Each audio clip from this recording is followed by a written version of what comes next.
I would really encourage people who are looking at starting their careers, or before that, the step before that, where they're looking at university, and just to remember that they are a unique individual with a unique number of talents and abilities, and that they don't have to do things in the way that everybody else does them, or in the way that they perceive everyone else does them, and that there's a whole world of things out there, and that they will find their place, and it might not necessarily come straight away, but they will get there eventually. Claire Holgate has been on an interesting career journey with tons of twists and turns. She now works freelance as a graphic recorder and all-round project helper, thinking creatively, drawing big pictures, and motivating and inspiring others to embrace change and achieve their goals. Here's a bit of insider knowledge. I didn't edit Claire's interview at all. Not because I was lazy, no, but because she just had so much good stuff to say, really. So pay close attention, you'll learn a thing or two, I'm sure. Take it away, Claire. Like most of my friends, I decided that going to university was the sensible next option, and we were all encouraged to do so. This was 1995. I was really interested in ecology and in the environment, and I found a course that was run in an English university that looked really good. It was the first time they'd run environmental science, and I went and did the first year of that with no problems. Really enjoyed it. A whole mixture of stuff, very broad curriculum, loads of I didn't exactly know what I wanted to do, and so this was a very broad course that gave me all sorts of little bits of information about different subjects, and I kind of hoped to carry on from there. But after a year or so, I realised the course was not quite as established as I'd hoped it would be. I was having second thoughts about where this course was going to take me, and actually in the end I decided that I would continue my studies part-time through the Open University, and I would leave and get a job, and really that's what kind of exploratory journey to where I am now. So initially, you said that you felt like that was kind of the path. Going to uni was something that you were kind of encouraged to do. Do you feel like you thought about it that much at the time? No, it was pretty much on a conveyor belt. You know, you got your A levels, you went to university, and pretty much everyone I knew went that route. A couple of people went to like a local college and just got some vocational qualifications, but pretty much everybody went to uni, and I get the impression now that things are very different. There's obviously that track, but there are lots of other options open to people, and people these days seem a bit more open to the idea of doing something slightly differently, which I think was more tricky back in those days. Certainly, a lot of people were very surprised and had lots of advice for me when I chose to leave my course, and it wasn't necessarily the easiest option to take, but at the time it was what felt right to me. Yeah, I think you're right in that it is changing a lot, in the sense that people maybe are thinking more about the other options. I think because so many people now have degrees, it's like just because you get a degree now doesn't mean you're going to end up where you want to go. So people are thinking about it more. But I still think it is like, even for me, I felt that I didn't even think about doing anything else. It was like, this is what you do. Yeah, absolutely. And I get that impression that, you know, there's still the assumption that people will go and get a degree, and you see that in job adverts, and when you're talking to people about careers, it's always assumed, it's an assumption that you will have at least a first degree, and that you probably, to be honest, you would have gone on and done a master's as well, and it does make it a really challenging workplace for people who are looking for jobs if they haven't got that kind of educational experience as well. Mm-hmm. So you went to doing your course part-time. I did indeed. And then what did you do? Well, actually, funnily enough, as life tends to throw you these funny little ways, I started a part-time. I just got an office temp job, and then I found a permanent office job that was part-time. And I did my study. I was still living at home with my parents, and I would squeeze in quite a lot of hours of study. Hours of study for an Open University course equates to a lot more actual work than when I was at university, which was slightly disappointing. And I was just working. I ended up just working in an office doing a fairly dull job, but it kind of got me through. And I spent, I think, 3 years doing that kind of part-time work, part-time study. And then I just saw an advert at the place where I was temping. I saw an advert for a permanent job doing some IT work. And I knew some of the people involved in that area of the offices. And I thought, oh, I might go and speak to them. And it was really interesting. And it was 1997, 98. And it was just at the very beginning of kind of the web coming into our everyday life. So I was working for a government department. They had a whole load of work for new programmers. So I learned programming, I learned how to code websites, and it just took me in a completely different direction. I was working for an organisation who was strong on the environmental side, so that was where the link with what my original interest had been was.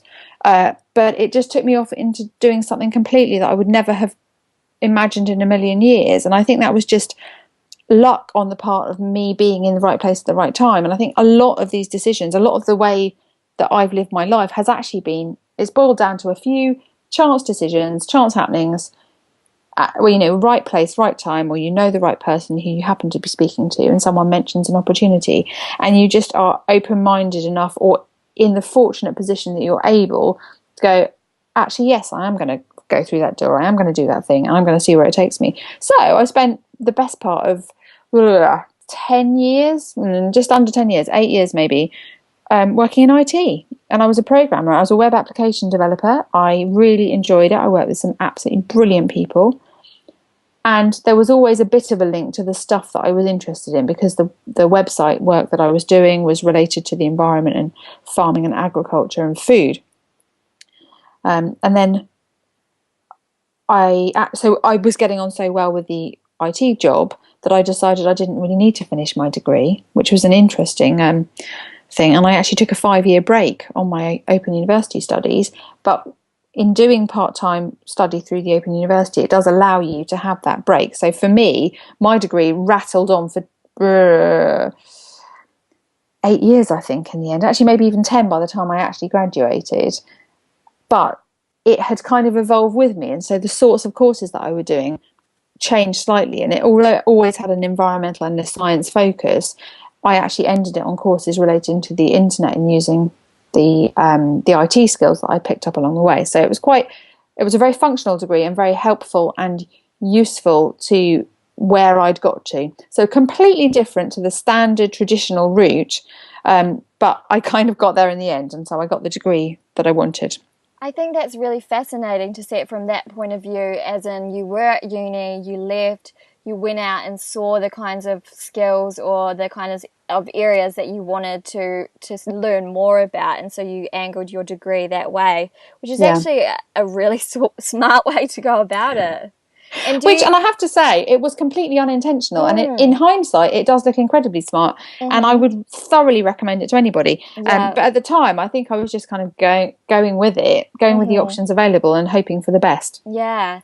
And do you feel like you completed your degree for your own kind of like personal like goals and satisfaction, or did you complete it because you felt like you needed it to further what you were doing? By the time I completed my degree, I had my job. I'd been promoted to be a project manager. I didn't need my degree at all. I was working with people and managing people who had degrees and higher degrees. And I guess I had worked my way up to the position that the degree may have taken me towards anyway. So no, when I completed my degree, it was because I was determined to finish the thing that I had started, and I still had pressure from, I think it was an internally generated pressure where you start something and people say, oh, she finished her, she did a year at university, then she gave up, the traditional, she gave up thing. And it's all a load of rubbish. It's all kind of self-generated worry and a pressure. But I just had to finish it. So I finished it, and that was that done. But I didn't then go on to do a master's. I didn't go on to do any of the other subsequent study that I always had thought I would do. And you never know, I might still go back and do some of that, but I haven't needed it so far. There are other tracks of study that I would like to do which are not specifically related to gaining a degree or a further degree. Sure. I think it's really fascinating that there's just, like you say, it's ingrained in us to finish what what we've started and not to give up or drop out. But the thing is, it's more insane, really, to invest thousands more, so much more money in something that you hate, and then you invest that money and you get out and you're like, well, now I've invested the money, so I have to use it, and it's just this horrible cycle. Well, you end up in a cycle of just, it's like a vicious cycle where the pressure just becomes more and more. And especially these days where people are talking about doing things that make you happy. I do a lot of work about telling people about doing things that they're passionate about. It kind of goes completely against the grain if your reason that you're doing your course is because you think you ought to. And also, I don't know, for some people, being 16, 17, 18, when they're deciding the track of which degree they want to take, I think there are very few people who can hold their hands on their hearts and say, I really know where I want to go. I really think that this is the subject that I really want to do. And I can't remember exactly how I chose my environmental subject. I think I just thought, I really enjoyed A-level biology. I really quite enjoyed the ecology elements of that. This was one module of one A-level course that decided the direction of the future of my life, which is, so lots of people are studying things that they just kind of pick at random or hope for the best. Or someone says, well, you ought to do that because then you can get a job as so-and-so and you'll earn lots of money. There's such a lot of pressure. And people, I would hope that people manage to find something that they really enjoy, because ultimately, if you're doing it for 3 or 4 or more years, it needs to be something you're actually interested in. It's going to get you out of bed in the morning. Exactly. I mean, ultimately, you're selling your time. Which Absolutely. Is, if people thought about it like that, I think that they would be more careful. But it's so true. I feel like so often it's kind of almost eeny, meeny, miny, mo, which degree should I pick, And I think also if people tell you you're good at something, you're like, oh, well, I must do that. But just because you're good at something doesn't mean that you enjoy it. Or there's this other thing of people who have in their mind something that they want to be when they grow up, and that's kind of, they just go run with that. For me, I wanted to become a journalist, and so I was like, well, that's definitely what I'm going to do. But really, what was my desire to be a journalist based on? Well, it was based on characters in TV shows, like, isn't it? It's just crazy, like the research that we do. Yeah, it's funny what kind of leads our decisions. Yeah. They're often slightly topsy-turvy. So you're not in IT anymore. So what are you up to now? I'm not, although I am a bit of a techie geek, and I do really enjoy being up to date with the internet, and I really like social media. And I found actually that my background in IT, funnily enough, has led me to some awesome connections, some really, really interesting stuff, because I'm willing to get online and I'm willing to have conversations with people and I understand the way that it works. I kind of went on from being in IT. I found interesting up to a point, and then as soon as I wasn't doing anything productive with my time and I was doing a lot more managerial stuff, I found that actually it just it was dull. It crushed my soul. I didn't enjoy it, and so I actually moved back into the more environmental side of things within this organisation that I found myself in, and I spent several good years working on sustainable development and food policy, all around sustainability. Lots of really interesting stuff, and I found myself several years down the line doing a job that was technically a good job, and other people were very impressed at my job, but actually when I thought about my job on a day-to-day basis, I wasn't terribly impressed with it. It bored me. I couldn't understand why I couldn't settle with it. I couldn't understand why I wasn't being very productive, and why I always felt a little bit like a square peg in a round hole, just didn't quite settle with it. And I found myself, I had children after getting married. I decided that redundancy came up and that it might be something I should think about carefully while I had young children. And so 2 years ago, I took redundancy from my practically full-time hours job in London, and decided to just take a year off because I was blessed with an opportunity to have a bit of money behind me through the redundancy, and I would I took a grown-up gap year. So at the beginning, when I was contemplating university, the thought did cross my mind about gap years, but that was mostly to do with some friends who were going to Africa and it sounded really cool. Whereas as a 30-something, my options were different, my attitudes were different, and the way that I looked at life was very different. And I saw that my children were growing up incredibly quickly. The work that I was doing was not something that was feeding my soul. It wasn't something that made me want to get out of bed in the morning. And I thought, here's an opportunity perhaps to see if I can think of something better to do. And you know what? If after a year I think I can't really think of anything better to do, then actually I'll go back and I'll get an office job and I'll carry on with what I was doing. But thankfully, after a year off or so, I learned quite a lot and decided that I would work for myself. And now I'm doing drawing and illustration and quite a bit of coaching as well, and kind of still making it up as I go along, really. But finding my way in a new way of work. And there's all sorts of wonderful movements out there of people who are taking different approaches to work and doing things differently. And I think that that's something that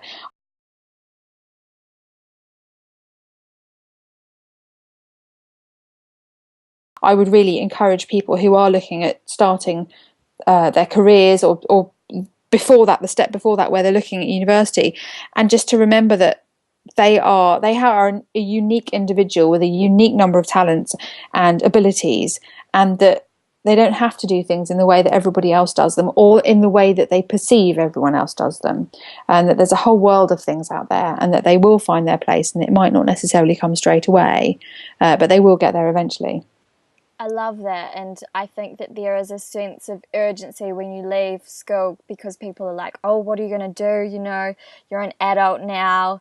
You know, your choices now will determine the rest of your life, but that's not true. You know, I feel like people should take the time to think about it, be like, what's going to make me happy? And when you're young, it's really hard to know what's going to make you happy. It's really hard. It's really hard. And when I think of the level of pressure, I mean, especially coming out of the back of the A-levels now, which the regime for A-levels is so much tougher than when we did it. I realised that we had it, I think, luckier. You don't get much breathing space in choosing or deciding your next steps. And you have genuinely, life is short. You need to kind of make decisions based on what you think. And I think actually a good place to start is to really listen to yourself and listen to your gut instincts. If your instinct is saying, no, it's not going to work, you're probably right, you know. Or if you've got something that you're thinking, I really think that could take me somewhere, why not try? And if something fails, well, actually, failure in some ways is good. It's good that you fail. It's good to have that experience where you tried something and it didn't work, because it teaches you so much. Exactly. And in bouncing back from that, you'll learn to do things in a different way. And I think actually in some ways, for some people, that's the only way they learn, is to do things and for it not necessarily to work out the way they were expecting, and for them to then be able to try from a different angle. Mm-hmm. What do you feel that studying at university taught you?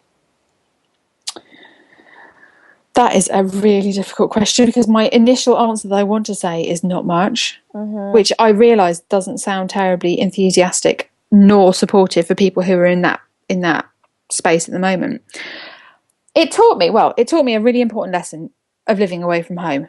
And it was my first experience of living away from home, spending time with friends and being responsible for myself, which I think actually at that age is a really important thing to do. I've got other friends who didn't go to university who may have stayed at home until they were in their mid-20s or maybe even later. And I think that at that age, having the freedom to go and find yourself and to do things that you enjoy doing and to follow your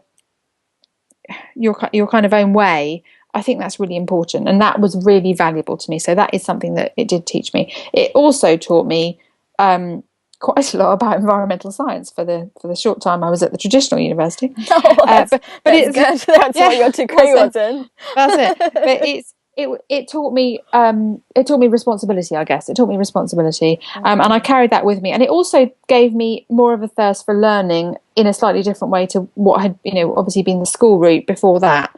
And I went to a sixth form that was part of my school, so it was just, effectively straight out of school. And I think that being at university does teach you a different way of learning, and you obviously have many more resources available to you. So that was really valuable. What do you wish that it had taught you that it didn't? I wish I had felt more supported when I was questioning the path I was taking. I'm glad, obviously, now where I am at the moment, I'm glad that it worked out the way it did. At the time, I felt incredibly lonely, incredibly unsupported. The careers advice in relation to your choices at university when I was there, which was a long time ago, was rubbish. There was very little support. It was a very unusual thing I was doing, and I was very much seen as dropping out, as you mentioned earlier, which I don't think is a very positive approach to talk to me. For people to say that, why are you doing this? You shouldn't do this. Have you tried this? Have you tried that? There was very little by way of positive support or encouragement in what I wanted to do, or what I was at least exploring at that time. And I think that would have been something that was really helpful. Yeah, I think that it's interesting when you think about universities as actual businesses. So I think that shifts your perspective, and of course that they're going to try and keep you in there, but it's a form of bullying to be like, you're a dropout. Absolutely. But I have to say that the environment in which I was, if I think back, this was 1996 or around then, when I was finally finishing, and we didn't have internet access. We had internet access, but there was nothing much to read on it. It was, if I think about how far things have moved on now, a lot of the support mechanisms that I would hope that people get these days are much more virtual based. They're online, they're speaking to people from all over, wherever, anytime.